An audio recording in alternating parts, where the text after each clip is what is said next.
ଖିଟପିଟ blog ଦେଖିବାକୁ ଚାହୁଁଛନ୍ତି ଦେନ୍ ହେଲେ ଫଲୋ କରନ୍ତୁ। Hello everyone, good morning. Video ଆସିବାରେ ଟିକେ ଲେଟ୍ ହେଇଗଲା। ବାଇ ଦ ୱେ ଏଇଟା ଆମର 16 ସୋମବାର ଲାଷ୍ଟ ଡେ ର ଭିଡିଓ ଥିଲା, ତ ସେଥିପାଇଁ ସକାଳୁ ସକାଳୁ ରେଡି ହେଇକି ମୁଁ ମନ୍ଦିର ବାହାରି ଯାଇଥିଲି। ମନ୍ଦିର ଗଲା ଆସି ଅଲରେଡି ଆମର ରୋଷେଇ ପାଇଁ ସବୁ ପ୍ରିପାରେସନ ଷ୍ଟାର୍ଟ ହେଇଗଲାଣି। ତ ଏଇଟାକୁ ମୋର 5 ବର୍ଷ ପୁରୀ ଯିବ 16 ସୋମବାର କରିବାର। ଆଉ ପ୍ରତିଟି 16 ସୋମବାର ଲାଷ୍ଟରେ ମୁଁ ବ୍ରାହ୍ମଣ ବି 3ଟା ଖୁଆଏ। ସେମିତି କିଛି ବଡ ଆୟୋଜନ ନୁହଁ, ବଟ 3ଟା ବ୍ରାହ୍ମଣ ଖାଇକି କେମିତି ଶାନ୍ତିରେ ଯିବେ ତାର କାମରେ ଆମେ ଲାଗିଥିଲୁ ସବୁ। ତ ସବୁ ରୋଷେଇ ସରିଲା ପରେ ମୋର ମନେ ପଡୁଛି କି ମୁଁ ଦକ୍ଷିଣାଟା ଘରେ ଛାଡିକି ପଳେଇଛି, ସେଥିପାଇଁ ଅଧାରୁ ପୁଣି ଆସିଲି ଦକ୍ଷିଣା ନେଇକି ଯିବା ପାଇଁ। ସୋ ଯାହା ଯେମିତି ପୂଜାଟା ହୁଏ ସେମିତି ହିଁ ହେଲା। ଲାଷ୍ଟରେ ମୁଁ ଆଶୀର୍ବାଦ ଆଣିଲି ଆଉ ମୋର ଦକ୍ଷିଣା ବସ୍ତ୍ର ଦାନ ମୁଁ କରିଦେଲି। ଆଉ ଆଶାଟା ଏଇଆ ରଖିଲି କି ମୋ ଇଚ୍ଛାଟା ଜଲ୍ଦି ହିଁ ପୁରା ହେଇଯାଉ। ଦେନ୍ ସମସ୍ତେ ଖାଇବା ପାଇଁ ବସି ପଡିଲା। ଆଉ ଏମାନଙ୍କର ଏଣ୍ଟ୍ରିଟା ପୁରା ଲାଷ୍ଟରେ ଥିଲା, ମାନେ ଟିକେ ସେମାନେ ଟାଇମ ନେଲେ ସଜେଇ ହେଇକି ଆସିବା ପାଇଁ। ଆଉ ଏଇମାନଙ୍କୁ ୱେଟ୍ କରିକି ଲିଟରାଲି ମୋ ପେଟରେ ମୂଷା ହିଁ ଦୌଡୁଥିଲେ। ଦେନ୍ ସମସ୍ତଙ୍କ ପାଇଁ ବାଢିଲା ପରେ ମୁଁ ବି ବସି ପଡିଲି ଖାଇବା ପାଇଁ। ଆଉ ଏଇଠି ଗୋଟେ କଥା ମୁଁ ଜଣେଇଦବାକୁ ଯିବି କି ଆମ ଗ୍ରୁପଟାର ଗୋଟେ ହ୍ୟାଶଟ୍ୟାଗ ବି ଅଛି। ଯଦି ଜଣଙ୍କ ଘରେ କିଛି ଅକେଜନ ଅଛି ଆଉ ଆମେ ତାକୁ ଗୋଟେ ଜିନିଷ ଡିମାଣ୍ଡ କରୁଛୁ, ସେଇଟା ତାଙ୍କ ଘରେ ଥାଉ କି ତାର ଇଚ୍ଛା ନଥାଉ, ସେ ଦବା ପାଇଁ ବାଧ୍ୟ। ଆଉ ଯୋଉଟାର ଏକ୍ସାମ୍ପଲ ଆପଣ ମାନଙ୍କର ସାମ୍ନାରେ।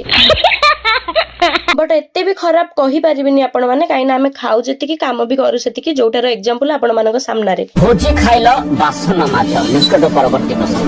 ବିନା ନିମନ୍ତ୍ରଣର ଅତିଥି ପେଟ ଭରି ଭୋଜି ଖାଇଲେ ଆଉ ଶେଷରେ ଧରା ପଡିଯିବାରୁ ବାସନ ମାଜ। ସୋ ଏମିତି ହିଁ କଟିଥିଲା ଆମର ସେଇ ଦିନଟି। ଦେଖାବା ଆଉ ଗୋଟେ ଭିଡିଓରେ। Till then take care, Bai.